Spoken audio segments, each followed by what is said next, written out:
சரி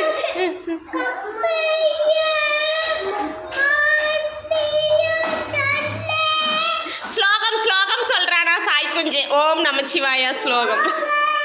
okay, like பண்ணுங்க, share பண்ணுங்க, கமெண்ட் பண்ணுங்க, சப்ஸ்கிரைப் பண்ணுங்க.